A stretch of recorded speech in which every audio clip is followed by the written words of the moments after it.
Greetings, Willow here. Today I'd like to talk on the topic of coincidence versus synchronicity.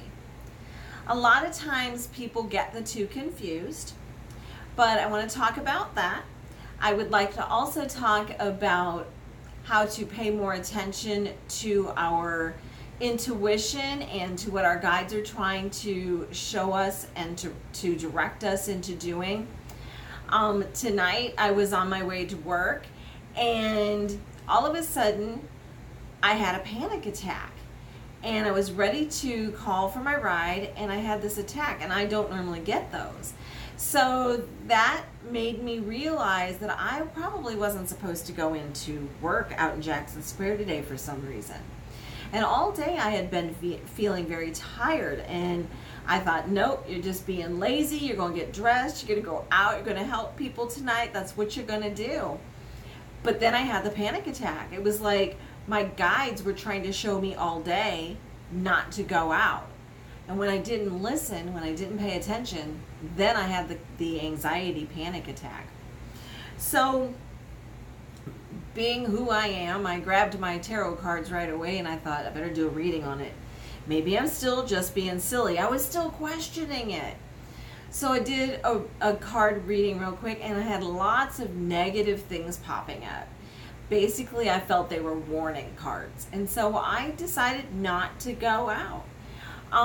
But I want to talk now about, was that a coincidence or was that a synchronicity? And what I described just now was a synchronicity.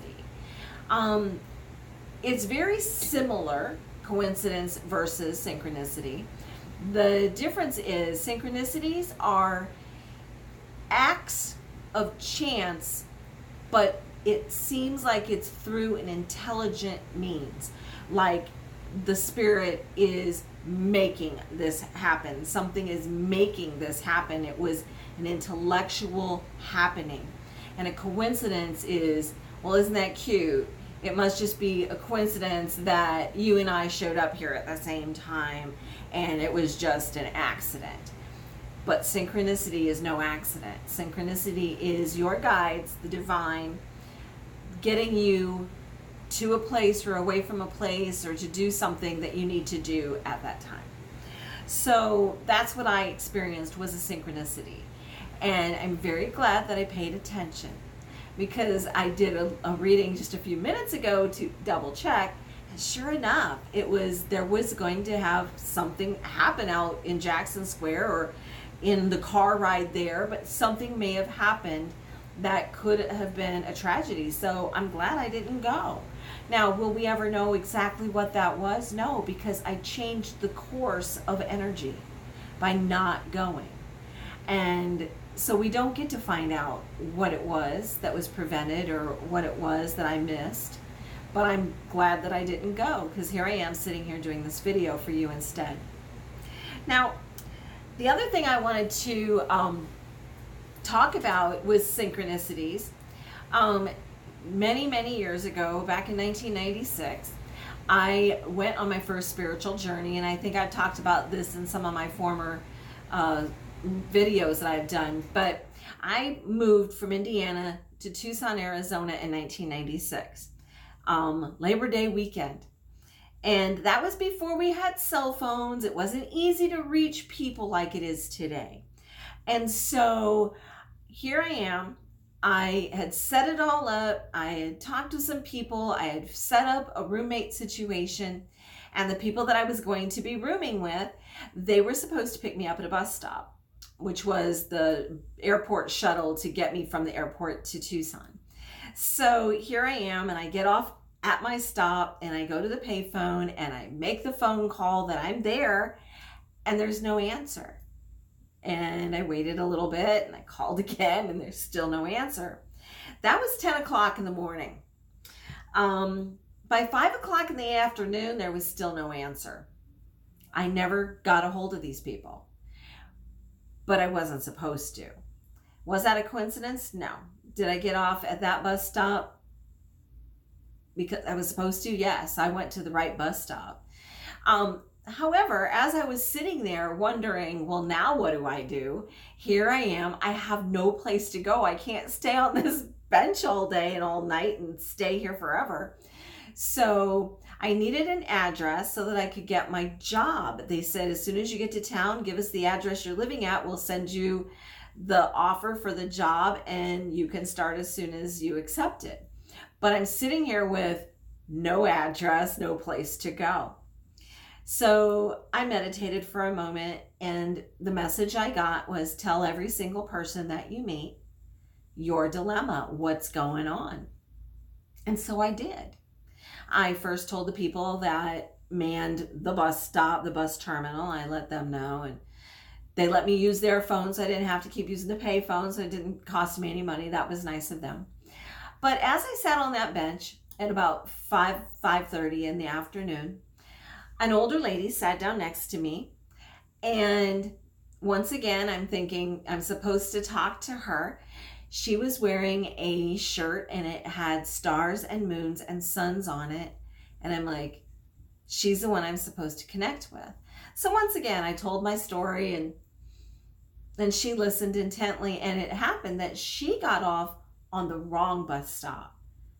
But was it by coincidence? Or was it a synchronicity? And it was a synchronicity, because she said to me when her daughter came to pick her up, she walks back over to me and she says, I know this is crazy and you probably don't want to trust a stranger, but you're welcome to come home with me and my daughter and try to reach your friends and stay the night if you have to, but at least you'll have a safe place to be. You shouldn't be out here waiting at the bus stop.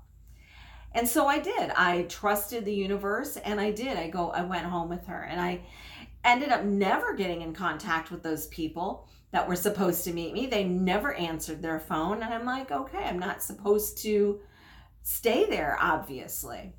But I stayed with that lady and her daughter and her granddaughter for about 2 nights.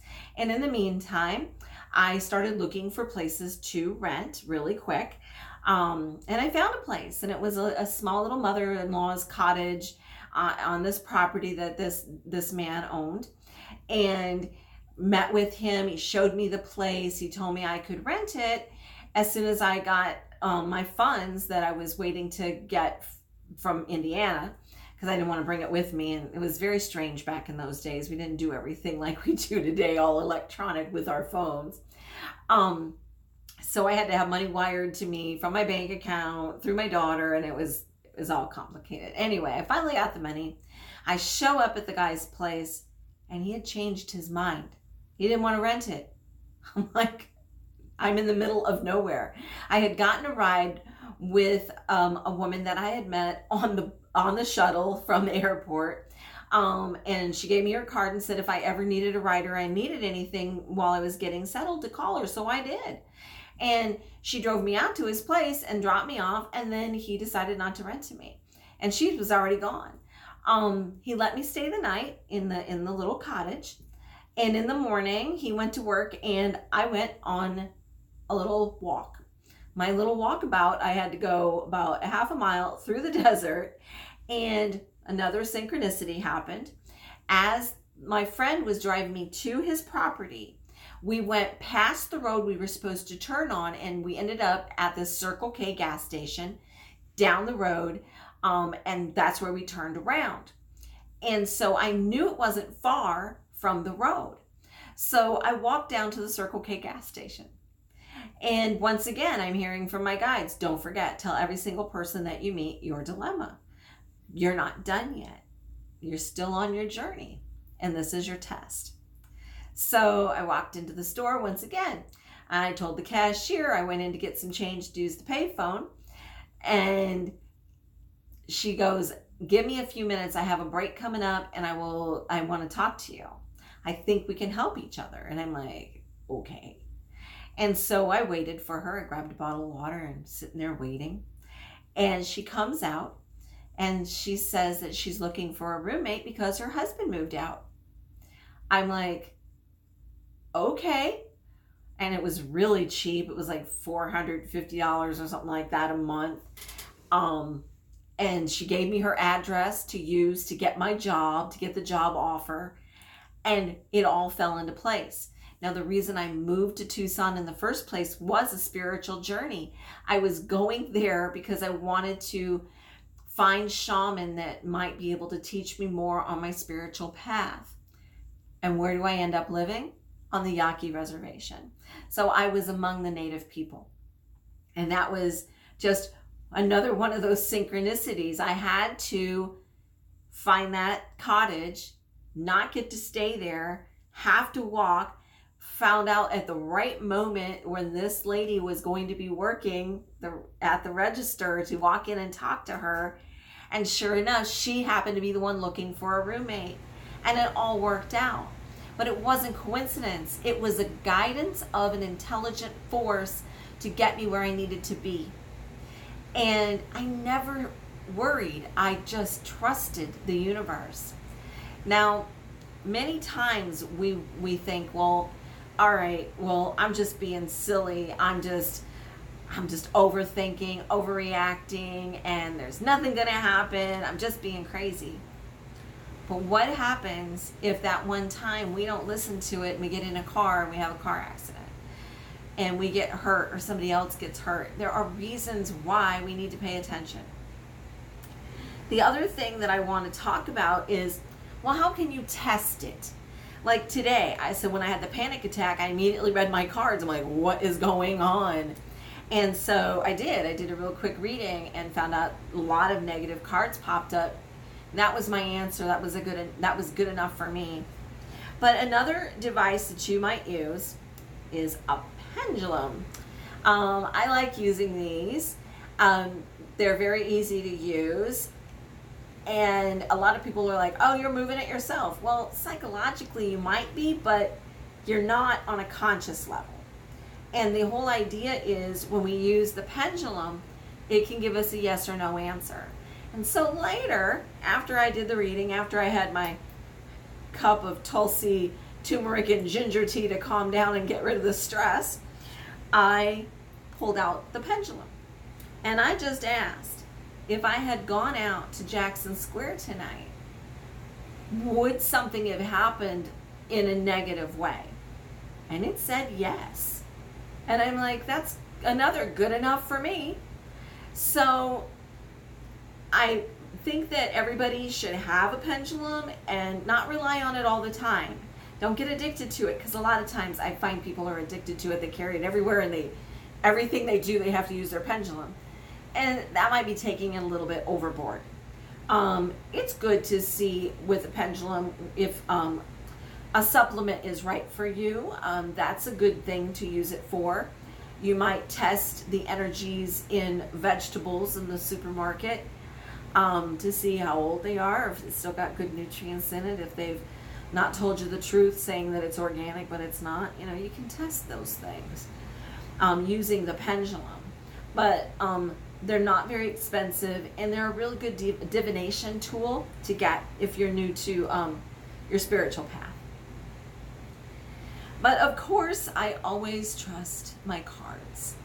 So I just wanted to do a quick reading for us today as well, because I haven't done that in a while for you. So I wanted to see, we've got a few more days left of Mercury Retrograde. And then it'll be gone, and then we can relax for a little bit.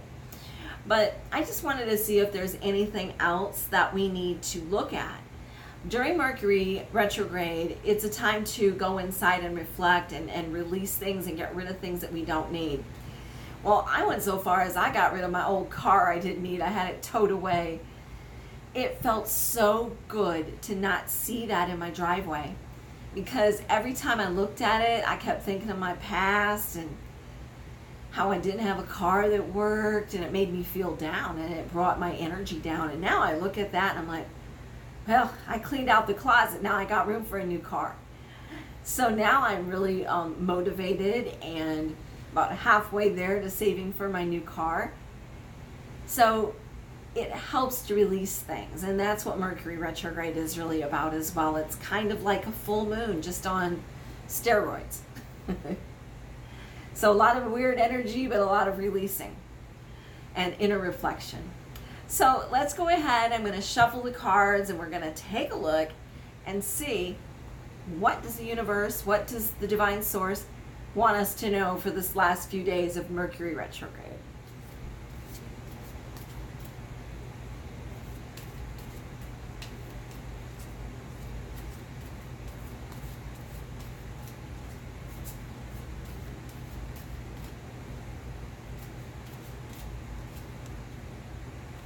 Okay.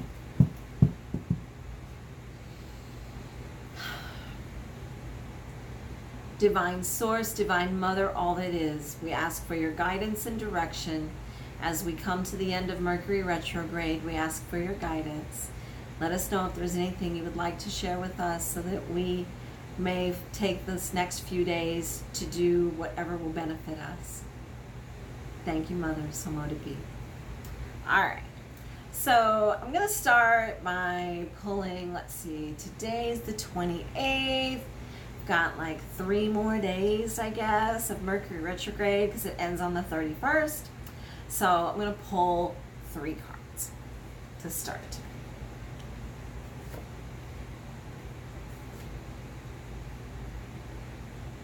Okay, so to start with, reversed moon, our attitude. This means we may be feeling a little less than positive all the time. And of course we did. It's been stressful. I think this has been, even though it was easy, I've done so much work during this Mercury retrograde. I've released things, I've understood myself more, and hopefully you have learned a lot too.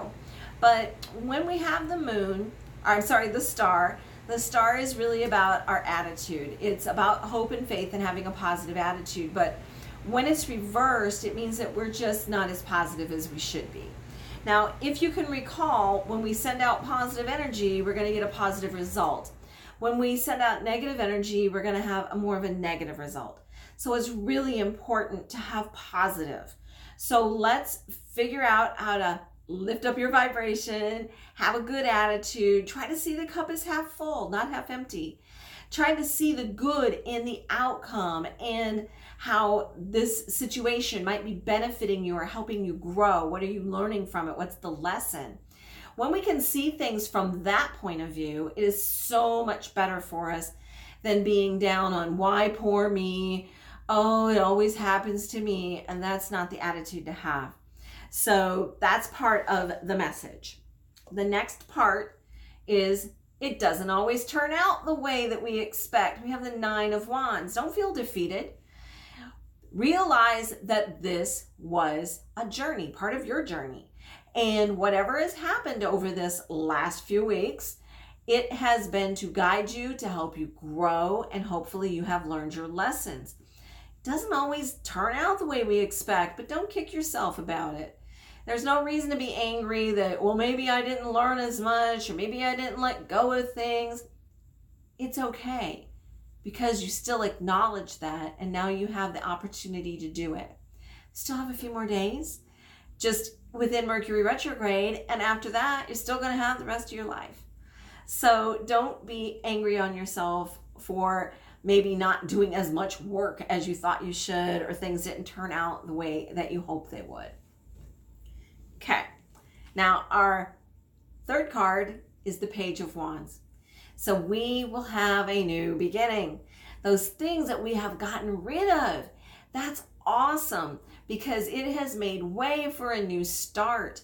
So if you've gotten rid of a bad attitude, if you've gotten rid of physical items like I did, or past hurts, or ended relationships that weren't good for you, these are things that needed to happen. You had to empty out the path to bring in the new and the good. So let's see how we can do this. How can we open our way to this new start? Because something good is about to happen. You just have to wait for it and be patient. I'm going to go ahead and pull a couple more cards. I'm getting that energy that I'm supposed to pull more. Okay. Temperance. So this is a time of using those lessons to get stronger. When she shows up, balance will be restored. So it does look like this may have been a little rough ride for us, but I think it was a real good one. It was a real good lesson time. It might have given us some big things to work through, but maybe we've realized who we are and what we needed to have in our life and what we didn't need to have. And now the balance can be restored. And she's giving us some new opportunities. And these are opportunities of abundance, of feeling more safe and secure in our life. So it is awesome with the Ace of Pentacles. So just kind of open yourself up to that new beginning, those new opportunities. And our Five of Cups is reversed. We don't have to worry. We can just breathe a sigh of relief. There's no more sadness, no more upset right now over this next few days. Just be patient with yourself. You are healing. And this really is a healing. Once we let go of things, it's kind of like ripping off Band-Aids and letting those wounds heal, our emotional wounds and sometimes our physical ones. But it is a time of getting healthy mind, body, and spirit. But we have to let go of some things in order to get there. So also we have to heal. So just know that this was a time of release and a time of healing for you. And one final card, I love to do that. Okay, so full speed ahead. Things are going to get much better and things are going to move fast. Well, they're going to go back in the right direction, which is what we need. And so we will have gotten through this class of life lessons for Mercury Retrograde, and we'll be ready to start new at the end of the month. August 1st, we can breathe a sigh of relief. It starts going, it'll go back to normal on the 31st. And so by the 1st, it'll feel really good. No more retrograde. It'll be going forward again. So that's what I have for you in a reading today. Hopefully that helps, lifts your energy up a little bit, brightens your mood. But get yourself a pendulum, get yourself a deck of cards. If you don't know how to read tarot, I'm offering tarot reading classes now as well, along with any kind of spiritual things you'd like to learn. I'm going to be teaching meditation, going to teach channeling, many things. There's a whole list of things that I'm offering now, but they're going to be through customized personal classes. So you won't have to compete with other students. It's going to be one-on-one time with me. So hopefully I can get more students lined up. I would love to work with all of you. And yeah, so I'm available tonight. I'm available every day, 24/7 pretty much. For readings, if you need a personal reading, need some guidance. I'm still doing my dolls. I'm making my dolls. I'm going to be making some other kind of voodoo dolls and some things like that. Got to keep that energy going. Got to keep that creativity going. But I'm also available, and you can contact me through Facebook or Instagram as well. Now you're going to see the link to my website, willowlamashant.com, and to Facebook and Instagram. They're all going to be below in the description of the video. And anytime you need any help, don't forget, you can send me a message. So until next time, be blessed.